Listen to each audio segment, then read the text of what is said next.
條片咧想同大家開箱我喺巴厘島呢度嘅住所啦，同埋咧想同大家講一講我度住咗個半月嘅一個使費啊！我哋而家係咪要繼續 room tour 我哋咁真實嘅屋企啊？因為巴厘島嘅水咧係非常之污糟嘅。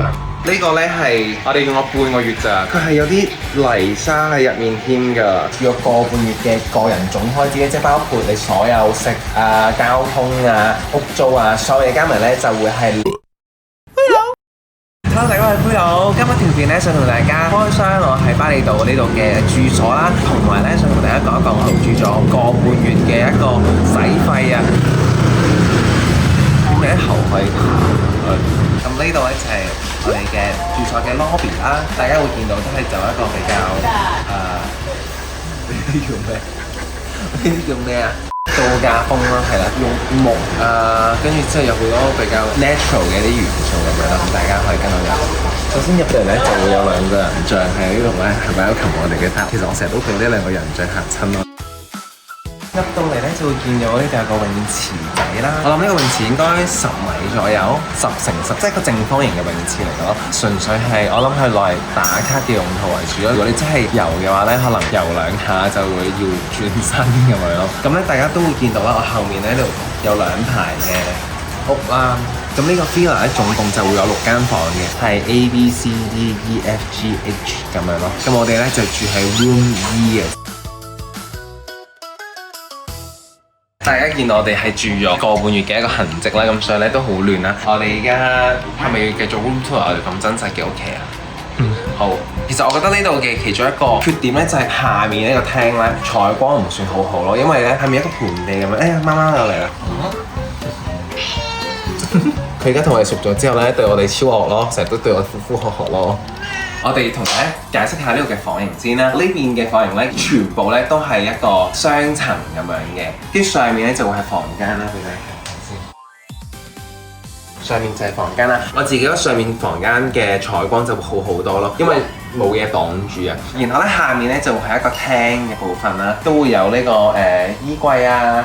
電視啊咁樣嘅，跟住入到嚟呢個位咧就會係pantry 位啦，我哋就全部落晒嚟做梳妝嘅位置啦，跟住有個小雪櫃啊，然後啲儲物櫃咁樣嘅，咁對面就係一塊全真鏡啦，咁就可以喺度就係化下妝啊、襯下衫啊咁樣都 OK 嘅。跟住行入嚟呢個位置咧就會係一個星盤嘅位置啦，咁就係咩茶洗面啊各方面嘅嘢都會喺呢度嘅。呢一個位咧係我哋自己買咗啲即係濾水嘅水龍頭翻嚟咧，就係濾翻呢邊嘅水，因為巴厘島嘅水咧係非常之污糟嘅。跟住咧就嚟到浴室嘅部分啦，佢有提供呢啲咁嘅架咧俾我哋擺毛巾啊嗰啲。我覺得個洗手間咧都唔錯嘅，但係我覺得個洗手間如果可以做埋乾濕分離會好啲咯，因為咧佢呢個部分咧基本上咧沖涼嘅時候咧係啲水一定會彈晒出嚟咯。咁所以就會濕晒咁樣咯，成日都會成個地下都。同大家介紹下啲沐浴用品先，因為之前我試過用一個紫色嘅洗頭水啦，用完之後咧係超勁，係灰晒啦，灰得嚟咧就即係有啲 highlight 咁樣，因為染得唔勻啊嘛。咁所以咧有超多朋友問我究竟係用邊一隻，依家同大家講，就用呢一隻紫色洗頭水。我嗰陣時咧就擺咗喺個頭度大概10零20分鐘，然後咧就已經染得超級灰咯，完全唔會黃咯，所以我覺得呢個係幾好用嘅。跟住咧嚟得巴厘島咧，一定要同大家介紹呢個花灑。Oh my god！大家見唔見到啊？呢個花灑我用咗大概半個月啦，因為我哋巴厘島呢邊嘅水咧真係非常之污糟喎，係超誇張咯，已經變到咁黑啦，黐線㗎！而且重點係咧，我哋咧呢度已經裝咗一個超勁嘅 filter 啦。我哋已經過濾咗之後呢啲水都可以咁污糟，就知道呢度嘅水係真係大家真係要小心嘅。我直接拆出嚟俾大家睇下，真係好誇張咯！呢個咧係我哋用咗半個月咋，佢係有啲泥沙喺入面添㗎，佢好多污糟嘢啦、雜質啦，跟住你摸上去咧係摸到啲沙㗎咯。呢邊嘅水係真係好誇張咯，因為呢個係咪咁樣連住咗嘅？即係第一層就會用呢個手柄嘅過濾棉過濾咗啦，因為第一浸啊嘛，所以佢最黑嘅。跟住咧上到嚟就會有第二層嘅防護網啦，第二層嘅防護網係冇頭先個咁黑，但係都黃黃地啦已經。跟住入面咧就有啲過濾珠啦咁樣咯。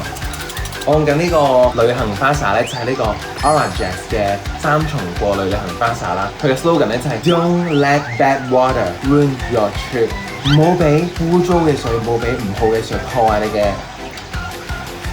旅行咁樣咧，本身好似我咁嘅白雪公主雪白無瑕啦，用咗半個月就咁樣啦。所以大家去旅行嘅時候咧，一定要用旅行過濾花灑，咁樣咧你就可以保障翻自己。我哋有陣時唔係因為嗰個住宿嘅問題，因為當地嘅水源本身就係比較污糟啦，或者有啲係硬水啊，或者有啲係重金屬啊，然後有啲就係氯氣過多啦，或者咧佢棟大廈本身嘅水管咧係好污糟嘅，咁所以咧佢水管本身已經好多鐵鏽啊、重金屬啊咁樣咧，就會令到你本身嘅水咧係好污糟。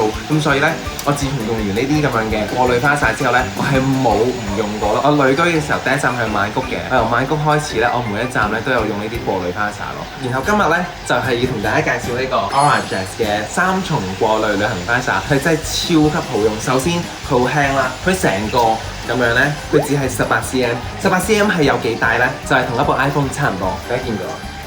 佢就係同一部 iPhone 差唔多大嘅 size， 同埋佢同一般嘅過濾花灑有啲咩唔同咧？咁佢3重防護喺邊度嚟咧？第一重就係會用翻呢個手柄嘅過濾棉啦，第二重咧就會係用佢呢個花灑頭嘅一個過濾棉啦，然後過濾棉入面咧係有裝一啲珠珠。啲珠珠咧，佢係會用2至3mm 好細粒嘅珠珠咧。咁點解用咁細粒咧？首先因為佢本身體積比較細啦，咁所以佢就會用翻一啲比較細嘅，最有效咁樣去過濾到啲水啦。咁同埋因為細嘅珠珠咧，佢嘅化學反應係會產生最快嘅。一啲水一經過嘅時候咧，佢就可以同啲水產生化學反應。我而家拎住呢個咧係亞硫酸鈣珠同埋 KDFG 嘅一個組合啦。大家都知道氯氣咧，其實係會對我哋皮膚唔好啦，即係會令到我哋皮膚乾啊、甩頭髮啊，甚至乎會令到我哋生暗瘡啊之類咁樣。咁但係咧，呢個亞硫酸鈣球咧，就係可以將啲氯氣咧轉化為氯離子。咁氯離子咧就會對我哋身體、對我哋皮膚咧就會無害啦。咁 KDFG 咧就係可以將呢個雜質嘅重金屬咧去除嘅。咁我自己最中意呢個 brand 嘅特點咧，就係佢除咗非常之輕巧之外咧，我覺得佢最重點咧就係有3個模式嘅。佢係有唔同嘅珠珠嘅頭咧，去俾大家去唔同嘅地方咧都可以用到嘅。第一個模咧就係亞硫酸鈣珠加維他命 C 珠，就係俾大家咧去一啲城市啦，即係例如首爾啊、東京啊、平時嘅地區嘅水咧會有啲乜問題咧？即係佢氯氣會過多，咁所以咧就會用亞硫酸鈣珠去除呢個餘氯啦，然後再加維他命 C 珠咧，將我哋嘅皮膚可以邊沖涼邊美啲咁樣啦。咁第二個模式咧就係一啲重金屬啊、硬水嘅地區啦，咁就係我而家用緊嘅呢個啦，亞硫酸鈣珠加 KDFG。咁呢個咧就去一啲尤其是歐洲啦，即係嗰啲咩倫敦啊、巴黎啊呢啲比較硬水嘅地方咧。咁硬水大家都知道啦，好似衝擊咧個身都好似有啲滑潺潺咁樣，因為硬水大家都知道入面係好多礦物質啦，呢啲礦物質其實係對我哋頭髮啊、皮膚啊都唔係好嘅。跟住仲有第3個模式咧，就係我覺得好適合巴厘島呢度嘅，咁就係亞硫酸鈣珠加活性炭珠。大家唔知我發現東南亞嘅水咧，佢哋係會相對比較多一啲泥沙啦，即係會比較黃啲咁樣嘅。佢嘅水其實入面都仲有一啲少少嘅菌咁樣噶嘛，咁所以咧第3個模式即係呢個活性炭同埋亞硫酸鈣珠嘅呢個組合咧，就可以將呢個水深層咁樣淨化，令到我哋沖涼嘅時候咧都對皮膚係 OK 咁樣嘅。咁所以咧我自己就強烈推薦大家去旅行嘅話咧，係一定要帶一啲旅行嘅花灑，因為你屋企就話你長期都可以裝個 filter 喺度啊點樣，但係你去旅行嘅時候，無論係我哋住啲 villa 又好，5星級酒店又好，甚至乎係民宿啊，我哋最難防嘅咧就係當地嘅水。就連 BLACKPINK 嘅 Jennie 咧，佢去世界各地去巡演嘅時候咧，佢都話自己一定用呢啲過濾花灑咯。如果唔係嘅話，佢嘅皮膚都係會受到影響咁樣。同埋佢除咗可以過濾之外咧，其實佢仲有一個功能咧，就係佢有呢個增壓效果嘅，佢係可以增壓52%嘅。大家冇睇佢好似滴滴色色咁 Q 咁樣，但係其實咧佢嘅水壓咧係勁過好多家用嘅花灑。我而家俾大家睇下，我扭一扭，我開一個普通，我唔開最大，俾大家睇下個水壓。大家見唔見到啊？呢個水壓係超級勁得嚟之餘咧，佢仲要啲水咧仲係勁溫柔㗎。即係大家睇落去係咪好驚啊？咁猛會打到我好痛啊 ？No， 佢係猛中帶柔啊！佢係夠大之餘咧，你打落身度咧都係有啲力度，但係你完全冇覺得好痛咯。我而家仲要未開到最大嘅喎，我試下開到最大俾你睇下。開到最大係咁嘅。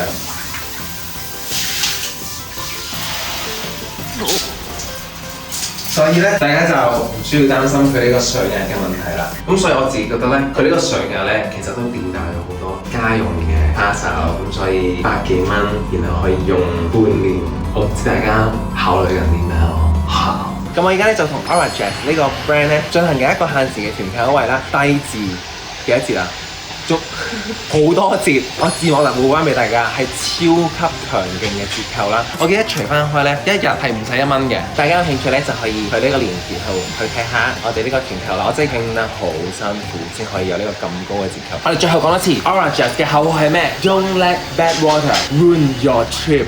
咁喺正式講使費之前咧，都想同大家講一講我哋喺呢度住咗個半月嘅一個感想先啦。因為我哋今次咧係我哋旅居咗咁耐，係第一次住一間酒店式管理嘅住宿啦。之前都係住 Airbnb 啊，或者係自己租咁樣啦，好多嘢都係自己搞掂。我覺得有好有唔好嘅，好嘅咧就係基本上你叫人過嚟幫你清潔啦，每日都可以毛巾啊嗰啲都係會有人幫你去換啊咁樣嘅。咁但係同一時間咧，對於旅居者嚟講，我覺得都有啲不便嘅地方嘅。咁首先咧就係洗衣機啦，咁我哋全部衫咧都要拎出去洗嘅。跟住之後咧，我哋嘅房間咧都係冇任何嘅煮食工具啦，淨係得一個熱水壺咁樣嘅。咁所以我哋食嘢咧基本上就係要食出面嘅，喺食嘢嘅使費上面都會多咗啦。有個少少嘅 TMI 啦，其實我知道印尼呢邊 LGBT 係犯法嘅，因為宗教問題啦，同埋佢哋本身係有相關嘅法律咧係會話係同性戀係一個犯罪啊咁樣。巴厘島咧其實算係印尼嚟講係最開放嘅一個地方。估唔到咧，本身有好多印尼人啦，即係學雅加達啊，或者係印尼本土嘅一啲印尼人咧，佢哋會因為自己係 LGBT 嘅身份咧，就會特登過住嚟巴厘島度做嘢。雖然都係犯法嘅，咁但係咧巴厘島已經算係全印尼對於 LGBT 最開放嘅一個地方，甚至乎佢哋係有基吧咯，係不過係佢哋唔會公開宣傳嘅，因為會被人冚檔咯。但係我當然我冇去啦，我好想去見識下睇下呢度被壓抑嘅印尼人，究竟去到基吧有幾開心咁就係咁樣啦。咁頭先咧就同大家 room tour 咗一下我哋呢個咁遠嘅屋企啦。咁呢個時候咧就想同大家講一講我哋嘅使費嘅。咁咧因為我係同男朋友一齊合租呢個 villa 啦，1個半月嘅總租金攤分之後咧，每人咧係6642嘅，平均每日咧140幾蚊。咁所以我覺得都 OK 啦，因為咧我哋呢度有缺點嘅，缺點就係一嚟採光唔算話好好啦。咁大家見到啦，我拍片就會行出嚟拍啦。咁第二咧就係呢度係冇微波爐嘅，同埋呢邊係冇煮食嘅任何架撐啦，同埋 area 咯，一定要食外賣啦或者出去食咁樣嘅。咁但係有好處係咩咧？就係基本上咧，你每日你都可以同啲 staff 講話可以執房啦，你隨時 request 話啊，今日想執房，佢哋都可以幫你執房咁樣嘅，基本上就係有啲似酒店嘅模式咁樣咯。跟住咧就嚟到日常交通啦，因為巴厘島咧係非常之塞車嘅，我哋基本上咧淨係會搭 Grab bike，咁預算咧大概每日咧係用20蚊港幣啦，1個半月落嚟咧交通嘅使費大概就會係用咗900蚊港幣嘅。咁飲食方面咧，我哋除翻開咧，每一日咧都會有一餐出去食啦，然後1個外賣啦，同埋1杯咖啡嘅。咁1個半月嘅飲食費用咧都多嘅，每人咧係用咗11250嘅。但係咧，如果大家係住一啲可以自己煮嘅地方嘅話咧，咁呢個 budget 就係大大咁樣港幣咯。跟住仲有其他嘅雜項啦，例如電話費卡費用大概200蚊港幣左右啦。跟住健身同埋我其他去咗一啲 one day pass 嘅一啲 gym room 咧，大概就會用咗1000蚊港幣啦。跟住另外我哋都有買啲日用品啊，同埋我哋有買啲貓糧餵下貓啦。呢度就大概用咗1000蚊港幣左右嘅。咁我自己喺巴厘島住咗個半月嘅個人總開支咧，即係包括你所有食啊、交通啊、屋租啊，所有嘢加埋咧就會係20992蚊港幣嘅。我哋按翻1個月咁樣計會比較好，咁就將呢個價錢除以45乘翻30咧，咁每個月咧就會係13995，即係大概14,000蚊左右咯。咁我覺得如果係巴厘島呢度短租咁樣，我就覺得呢個使費都 OK，即係當然一定係唔會話係最平㗎啦，畢竟呢邊都真係好多外國人啦，同埋好多 digital nomad 啦，所以呢邊嘅使費咧其實係比我想象中高嘅。咁但係呢邊又真係幾舒服咯，即係包括佢嘅運動文化好好啦，即係你真係隨街都有 gym 啦，好多做嘢 cafe 啦，跟住大家都好 welcome 你坐喺度坐一個晏晝咁就可以做嘢咁樣。咁所以我喺度住咗個年嘅感受咧，我都覺得呢度真係好 digital nomad friendly 咯。咁但係你話我自己會唔會好中意係呢度長居咧？我就覺得我喺度長居嘅機會唔大，係因為我覺得佢呢邊嘅基建咧唔算太好。首先係一落雨咧就好容易水浸啦，同埋呢邊嘅交通實在太塞車啦。咁所以我自己都好驚，如果有一日我急病，跟住之後我要 call 一個白車，跟住我可能就會係路途中延遲救援咁樣咯。好啦，咁今日條片咧就同大家開箱咗喺巴厘島1個半月嘅一個住宿啦，同埋喺呢度嘅開支使費啦。最重點咧就係同大家介紹咗我而家團購緊嘅呢個 Orange 嘅3重過濾旅行花灑。咁大家有興趣咧就記得去 info box 睇下啦。Eling Babe，你快啲同大家講下，你覺得花灑好唔好用啦？超好用咯！佢前幾日咧住 Room F 嘅，我嗰個係黑綠色㗎。俾張圖大家睇下。我發誓，佢真係喺呢度用，佢真係喺呢度影嘅。我用咗8日㗎，但係其實第5日已經變咗黑黑地㗎啦。係啦，咁即係咁樣咧，大家去自己買，應該記得補貨。你記得去買呢個。我要補女心咯，已經用咗2個啦。Thank